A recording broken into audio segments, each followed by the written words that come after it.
Hoje eu quero conversar com vocês um pouquinho sobre o filme Divertidamente. Eu pensei em várias formas de comentar com vocês sobre esse filme, mas eu acredito que respondendo 5 perguntas que foram feitas no grupo de cinema que eu faço parte, eu acredito que através das respostas dessas perguntas eu consigo construir algo com vocês em relação a esse filme. Então vamos lá. Em relação ao tema, tem uma lista, né? A pessoa que mandou no grupo essa mensagem. A primeira, ansiedade pelo momento atual, deixar de ser criança e assumir responsabilidades da vida adulta. Vamos começar pelo começo, né? A adolescência é uma fase, eu coloco fase aqui entre aspas, porque do ponto de vista da psicanálise, nós não vamos pensar o inconsciente dentro dessa estrutura, que de certa forma possui uma abordagem, digamos assim, que soa aos nossos ouvidos, principalmente para você que estuda psicologia ou que é formado em psicologia, soa de uma forma muito desenvolvimentista, né? A psicanálise não vai pensar o inconsciente dessa forma, do ponto de vista cronológico.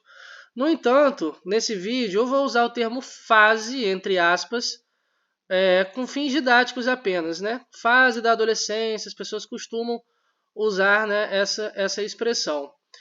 Se você é alguém que foi criado em igreja evangélica ou até mesmo a igreja católica, provavelmente você em algum momento da sua vida escutou brincadeiras como: olha, fulaninho está entrando na fase da adolescência, eu tenho um aborrecente em casa, né? Esse significante aborrecente, né? Essa palavrinha aborrecente. Escutamos também quando pensamos em adolescentes. É uma fase, entre aspas, que eu vou tentar colocar para vocês aqui o que na minha concepção, dentro da minha leitura e na leitura de outras pessoas também, outros estudiosos, nós vamos pensar a adolescência. Por quê? Por exemplo, uma criança de 8 anos de idade, 9 anos de idade, 10 anos de idade, 11 anos de idade, 12 anos de idade, para muitos, esse indivíduo com essa idade ainda se configura como uma criança. É visto como uma criança, com muitas aspas nessa criança. Eu quero pensar o adolescente aqui com vocês dos 12 anos de idade até os 17, 18 anos de idade. Aí você pode estar pensando, ué, mas você acabou de falar sobre fase, que nós não vamos pensar o inconsciente do ponto de vista cronológico. Eu não quero pensar o inconsciente com vocês hoje. Eu quero pensar esse adolescente aqui, no caso essa adolescente, né, a Ryo do filme, e no que diz respeito ao atendimento com adolescentes. Eu percebo que muitos psicoterapeutas, analistas, não gostam de atender adolescentes. E eu sei que isso choca algumas pessoas, mas dentro da faculdade de psicologia não é incomum encontrarmos entre os alunos certos, entre aspas, medos do tipo, olha, eu não quero atender idoso, ou olha, eu não quero atender criança. Mas assim, muitos psicoterapeutas, psicólogos, analistas não querem atender adolescentes. Não gostam de atender adolescentes. Porque alegam o seguinte, que adolescente é difícil. Aqui eu acredito no seguinte, nós enquanto analistas corremos um perigo seríssimo de sentar, entre aspas, né, usando como uma metáfora, de sentar nesse lugar de sujeito suposto saber, nesse lugar de aquele que, entre aspas, sabe, sendo que o analista não sabe, né? O próprio Lacan comenta sobre isso a respeito da douto-ignorância. No entanto, quando um paciente te procura, você enquanto analista, ele te coloca nessa posição como aquele que sabe. Então, por exemplo, eu estou com um quadro de ansiedade, ou um quadro de pânico, ou com quadros depressivos, ou lidando com uma tristeza muito profunda, e eu entro no meu Instagram e eu procuro um psicólogo, ou um analista. Eu olho para esse analista, eu vejo algum traço nele, e eu decido pesquisar os conteúdos que ele produz. Eu vejo os vídeos que ele faz, eu vejo a forma como ele fala, os posts, eu olho a formação dele, né? Se ele tem alguma pós-graduação, algo do tipo. Por que eu estou dando esse exemplo? Um adulto, quando procura um analista, ele de antemão, ele já coloca o analista nesse lugar como aquele que sabe.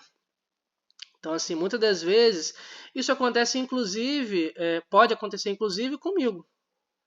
Então, assim, você que está me escutando, que já acessou outros vídeos meus e, por exemplo, tem o interesse de começar uma análise, muitos assistem meus vídeos e pensam assim, nossa, ele sabe, entre aspas, né? Então, ele tem, entre aspas, um conhecimento sobre X assunto, então, entre aspas, ele pode me ajudar. O analista, então, ele já é colocado nesse lugarzinho, como aquele que sabe. Melhor, como aquele que sabe sobre o meu sintoma, como aquele que sabe sobre o que eu sou, como aquele que pode ter, ou melhor, como aquele que tem a resposta para aquilo que eu tenho. Um adolescente, muitas das vezes, não vai te colocar nesse lugar. Quando eu digo vai te colocar nesse lugar, eu estou colocando aqui que eu estou conversando com alguém que está atendendo ou que pretende atender. Por que eu estou dizendo isso? Muitas das vezes esse adolescente chega até a análise, não é nem por desejo dele. Esse é o primeiro ponto. Às vezes esse adolescente não queria estar ali. Às vezes esse adolescente chega até a análise ou até a psicoterapia por uma demanda dos pais. Em que sentido? Olha, eu quero que você resolva esse problema com meu filho. Olha, essa garota não sai de casa, ela não conversa com ninguém, ela usa preto o dia todo, ela está se recusando a comer.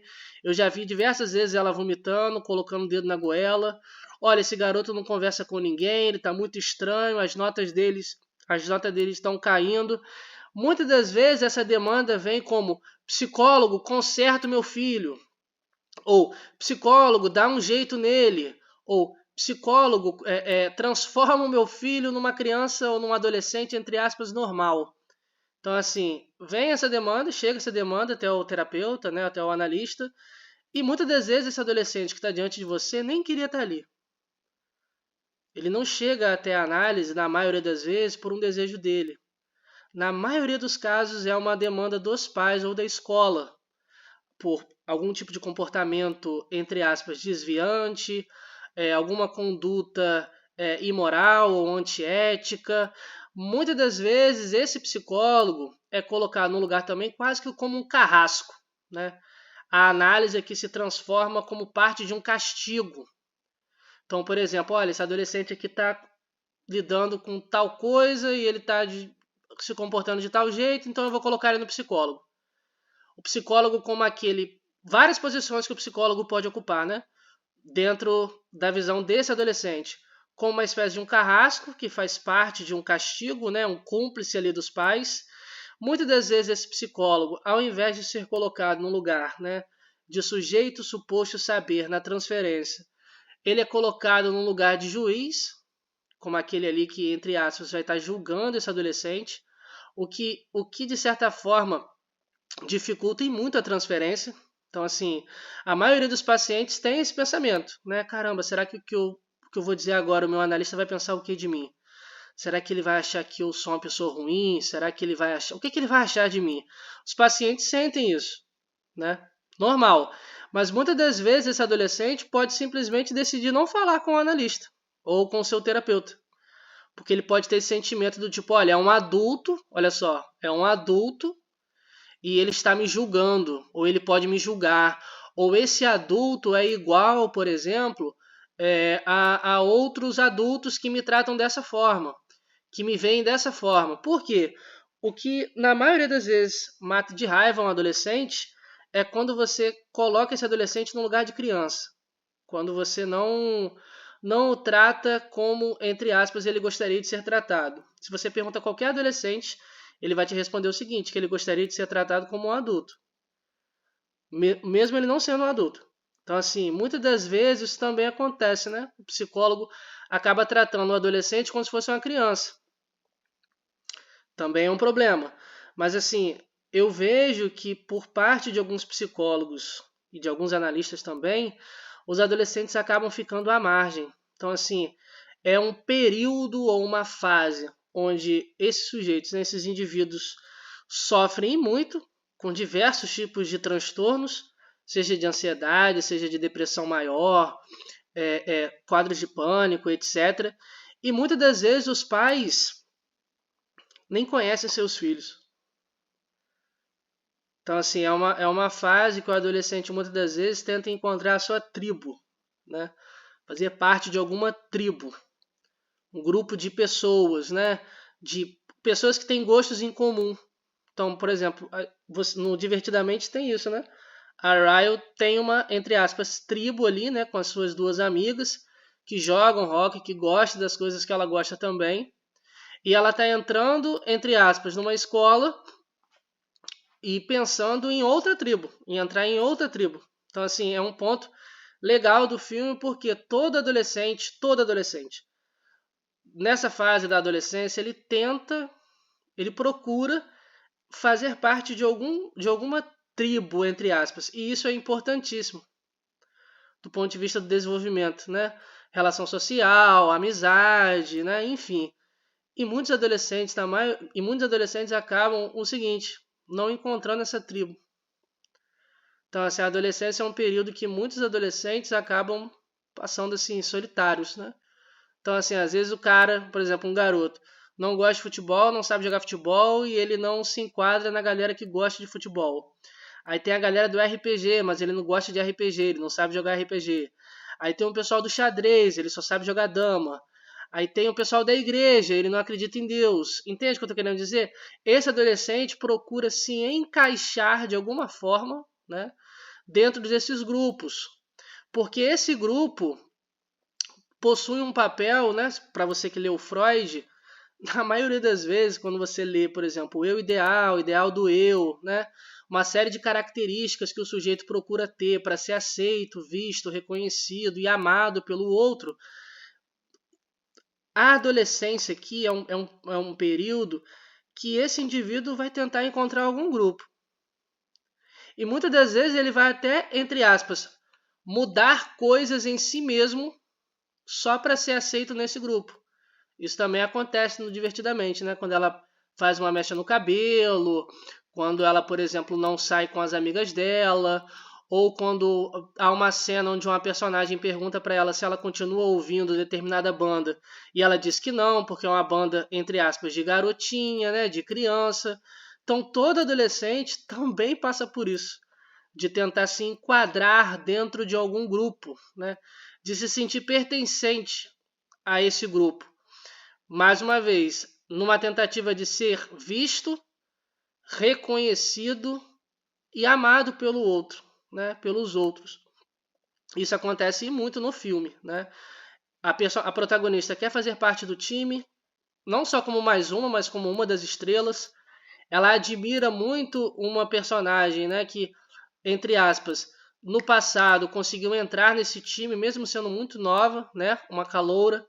Ela muda os seus comportamentos para poder entrar e fazer parte desse time, desses dois times, na verdade, né, tanto da tribo dessa garota que ela admira, como do time principal mesmo. Então, assim, é um período que o adolescente também procura, né, fazer parte de algum grupo e tal. Isso você vê claramente no Divertidamente. O primeiro ponto é esse, né? Ansiedade pelo momento atual, deixar de ser criança e assumir responsabilidades da vida adulta. Como eu disse anteriormente, não é uma fase fácil, porque o adolescente ele não é nem criança e não é nem um adulto, mas ele odeia ser tratado como uma criança e ele deseja ser tratado como um adulto. Então, assim, e ao mesmo tempo é um período, digamos assim, que o adolescente ele acredita que ele tem razão de tudo. Então, assim, na maioria das vezes frases como, olha, meu pai e minha mãe não entendem, ou você não entende, as pessoas não entendem, né? Essa aura de incompreendido, né? Isso também acontece nesse período, né? Essa ansiedade pelo momento atual, né? Deixar de ser criança e assumir responsabilidades na vida adulta. O segundo ponto, severidade no auto-julgamento. essa parte, na minha concepção, é um dos maiores problemas hoje, assim, ao meu ver, do ponto de vista é, da saúde mental. Por quê? Esse segundo ponto diz respeito à autoestima. Também a autoestima. Que essa autoestima de alto não tem nada. Essa autoestima de alto não tem nada. Então, assim, a minha autoestima se baseia no que o outro acha de mim. Como que o outro me vê. Como que o outro me nota. Se ele me nota ou não. E se me nota, de que forma. E essa forma, ela tem um peso, ela tem uma medida e ela tem uma cor. Então, assim, é um período que muitas garotas e garotos também, né, se encontram numa posição do tipo, eu sou feio, eu sou horrorosa, eu sou gorda, eu não sou como aquela atriz, eu não sou como aquela vlogueira, eu não sou como aquela cantora. Então, assim, é um período também que há vários modelos, né? Tipo, por exemplo, você pega uma adolescente dos anos 2000 ou dos anos assim 2000, 2010, há uma série, há vários programas de TV, filmes, cantoras, né, que possuem um padrão. Então, assim, essa severidade de auto-julgamento, você pode pensar, por exemplo, em transtornos alimentares, a anorexia e bulimia, né? Claro que a anorexia e bulimia tem outros pontos, né? Que inclusive eu já trabalhei em 12 aulas sobre a clínica da anorexia. Mas isso é um problema de muitas garotas, assim, a anorexia nervosa hoje. A anorexia e bulimia, principalmente no que diz respeito ao corpo, essa imagem do corpo. Que corpo é esse? Como que eu me vejo? Como eu suponho que o outro me vê, né? Então, assim, transtornos alimentares e problemas com a imagem, que essa autoimagem, entre aspas, de alto não tem nada, né? Então, assim, tem muito a ver com o Instagram, com as redes sociais, né? Em ter ou não ter curtidas, em ser visto. Olha só, ser visto, ser reconhecido e ser amado. Ser visto, ser reconhecido e ser amado. Na adolescência, quando você para pensar em problemas, por exemplo, de autoestima, com a autoimagem, e essa autoestima aqui, eu acho importante marcar isso com vocês. Não é um ponto que vocês deveriam pensar somente na aparência, não. Então, assim, às vezes a pessoa pode se sentir horrível, pode se sentir uma pessoa ruim, eu não sou digno de amor, é, ninguém vai dar por falta de mim se eu me matar, ou eu sou uma pessoa horrível, eu sou um merda, eu sou um zero à esquerda, ninguém nunca vai querer namorar comigo, eu não sirvo pra nada, eu não sou um bom amigo, eu não sou uma boa amiga, né? Então é um período também que esses adolescentes podem adquirir uma série de quadros, né, depressivos, problemas com a imagem, problemas, né, em relação à severidade no auto-julgamento, problemas com a autoestima, com essa imagem que é construída nessa relação com o outro, né, transtornos alimentares. Percebe como que na maioria dos pontos que eu estou tratando com vocês hoje, o outro está sempre ali? O outro. Perfeccionismo, né, o terceiro ponto. Isso também podemos pensar um pouquinho em relação à anorexia, né, bulimia, principalmente a aparência, né? A aparência para um adolescente é algo que a imagem, né, é algo muito forte. Não sei a sua idade, né, você que está escutando esse vídeo, mas se você pegou a época do Restart, quando estava assim no auge, cara, você via na rua adolescentes usando aquelas calças coloridas, aqueles tênis com cadastros coloridos, os relógios coloridos, os óculos de armação colorida, né? Acordando 4 horas da manhã para poder fazer chapinha no cabelo e deixar com aquela franjinha. Então, assim, a moda, entre aspas, é algo também assim fortíssimo nesse período. Mais uma vez, esse ponto aqui da imagem, né? Da imagem, da identificação. Então, pô, Daniel, caramba, eu gostaria de estudar sobre a adolescência, né, e tal. Cara, identificação, imagem, grupo social, todo esse ponto aqui do eu ideal, do ideal do eu. Então, assim, esse ponto do perfeccionismo, dessa imagem, dessa autoimagem, sempre com essa relação com o outro. Porque, olha só, na maioria das vezes, o adolescente é aquela pessoa que também não consegue falar. É uma fase que você não consegue falar sobre os seus problemas. Por quê? Porque você acha que ninguém entende. E na maioria das vezes, esse sofrimento do adolescente, ele não é legitimado. Como assim? Isso aí é frescura. Você não paga a conta, você não trabalha. Lava uma louça que passa. Né? Você não tem problema. Você tem tudo, você tem uma cama, você tem comida na mesa, você não precisa trabalhar, você não paga a conta. Você estuda numa escola cara. Você viaja, final de semana eu te dou dinheiro para você ir para o shopping com as suas amigas. Você está sofrendo de quê? Se você não tem problema. Então, assim, muitas das vezes esse sofrimento do adolescente, ele não é legitimado. Muitas das vezes esse sofrimento do adolescente, isso dentro de casa, ele não é legitimado e muitas das vezes ele é invisibilizado. Então, assim, o adolescente, ele se cala porque o adulto muitas das vezes não quer ouvir e quando o escuta não legitima o seu sofrimento, né? Muitos adolescentes escrevem demais, né? Isso eu acho muito interessante também. Às vezes a pessoa faz um grupo no WhatsApp só com ela, ou escreve no bloco de notas, ou escreve no Word, ou escreve no caderno mesmo, num diário, né? Então, assim, quanto maior o sofrimento e uma pessoa não consegue verbalizar, colocar em palavras, ela fala através dos dedos. Então, assim, muitos adolescentes escrevem bastante, tipo poemas, poesias, textos, como estão se sentindo. Isso também ocorre na clínica. Então, assim, pode ser que você atenda um adolescente um dia que não consiga falar, mas te pergunte: eu posso te mandar um texto? Ou eu escrevi algo ontem à noite. Então, assim, esse trabalho de elaboração, muitas das vezes, pode ser feito através da escrita. Óbvio que a análise, você, enquanto analista, deve sempre priorizar para o sujeito falar, né? Colocar o sujeito para falar sobre suas questões. Mas muitas das vezes esse adolescente pode não conseguir falar, assim, de cara. Ele pode te escrever: olha, eu trouxe aqui 2, 3 poemas para você ler. Ou, aí o analista, por exemplo, diz assim: lê você para mim. Aí isso já, entende? Então, assim, é um período que esse adolescente pode ter muitos sofrimentos, angústias, ansiedades, dores, e ele não consegue falar para alguém. Então, assim, ele vai lá e escreve diários, né? Textos, poemas, enfim. Mais uma vez, isso também cai na crítica que eu estou fazendo para vocês aqui agora, que diz respeito a esses analistas e psicólogos que não querem atender adolescente, que acham adolescente um paciente difícil, né?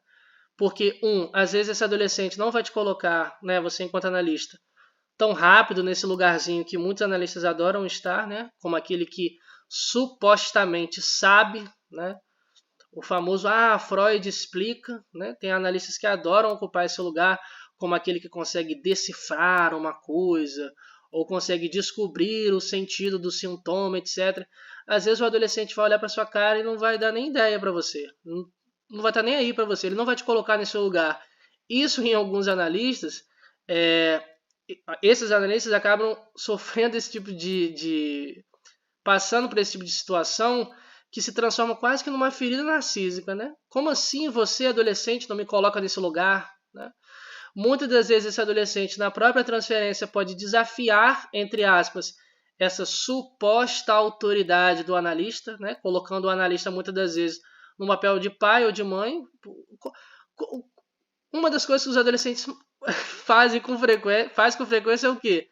Desafiar a autoridade. Então, muitas das vezes esse adolescente pode colocar o analista sim nessa posição, né? Ali na transferência, né? Do ponto de vista do inconsciente. Às vezes esse adolescente também, como eu disse anteriormente, pode ter uma dificuldade de falar. Então, assim, a análise pode não ser, né? Às vezes o analista fica ali e tal, parado, você precisa fazer muitas perguntas para poder extrair algo do paciente. Isso incomoda muitos analistas, né? Porque, assim, No geral, os analistas esperam o seguinte, que eles fiquem quietos e a pessoa fale. E às vezes esses adolescentes chegam por essa demanda dos pais, né? Do tipo, conserta meu filho, muda meu filho, normaliza o meu filho. E às vezes o filho só está ali de castigo. Então, assim, faz parte do castigo ali a terapia, né? A análise. Por isso que é importante o analista sempre pontuar, marcar e convocar o sujeito em relação a isso. Do tipo, você quer estar aqui? Você deseja fazer a análise? É algo que você quer? Que você deseja? Porque na maioria das vezes não é isso que acontece. Tipo, dificilmente um adolescente em sofrimento psíquico vai pegar o celular dele e procurar um contato de um analista. Então, isso também acontece. 4. Não saber o que fazer na fase adulta. Entre os estudos e trabalho, não querer nada. Esses dois pontos aqui eu também gostei, que é o seguinte. O adolescente ele já sofre uma pressão absurda, do tipo, o garoto ou garota faz 15 anos, entra no ensino médio no primeiro ano, e o pai e a mãe já ficam em cima, olha, você quer ser o quê? Que profissão você vai fazer? Que profissão você quer ser? Ou às vezes os pais não dão nem não permitem nem que o filho decida o que ele quer. Então, assim, há uma pressão enorme do que eu devo fazer e quem eu devo ser. Olha só, mais uma vez, a questão da identidade, né? Tipo, quem eu vou ser? Quem eu preciso ser? Às vezes a pessoa, pô, eu quero fazer história, eu gosto de história, mas meu pai é advogado, o pai do meu pai era advogado, então eu tenho que fazer direito. Brincando com essa palavra direito, né, de advogado. Isso se transforma num problema absurdo na fase adulta. Por quê? Todos nós, enquanto adultos, na maioria das vezes, do ponto de vista psíquico, eu sei que comentei com vocês que nós, dentro da psicanálise, não pensamos o inconsciente do ponto de vista cronológico. Mas, assim, procuramos sempre aprovação. Então, às vezes chega uma pessoa na análise, tem 30 anos, 35 anos, e até hoje ela espera a aprovação do pai ou da mãe por ter feito tal curso, ou ela se arrepende por ter feito tal curso. Olha, deveria ter feito tal coisa, né? Então, assim, mais uma vez, a questão do eu ideal, o ideal do eu. Percebe como esses conceitos freudianos nos perseguem, né? Então, assim, isso causa sofrimento também. Caramba, quem eu devo ser? O que eu devo ser? O que os meus pais esperam de mim? O que a minha mãe espera de mim? O que o meu pai espera de mim? Outro ponto do que? Da identidade, né? Então, que eu comentei bastante com vocês nesse vídeo, né? O grupo social, a forma como o outro me vê, como o outro me vê, como eu me sinto em relação a como o outro me vê, as exigências, né? E a pressão que o próprio adolescente sente e a pressão que é colocada em cima dele também, né? Espero que vocês tenham curtido, né, o vídeo, comentei um pouquinho sobre o filme, alguns pontos, né? É uma primeira parte, pretendo continuar esse assunto do Divertidamente e a adolescência. Esse vídeo foi mais uma espécie de uma introdução, né, dos assuntos, dos temas, respondendo um pouquinho dessas perguntas e abordando principalmente esse ponto, né, a adolescência e a análise, até o nosso próximo vídeo.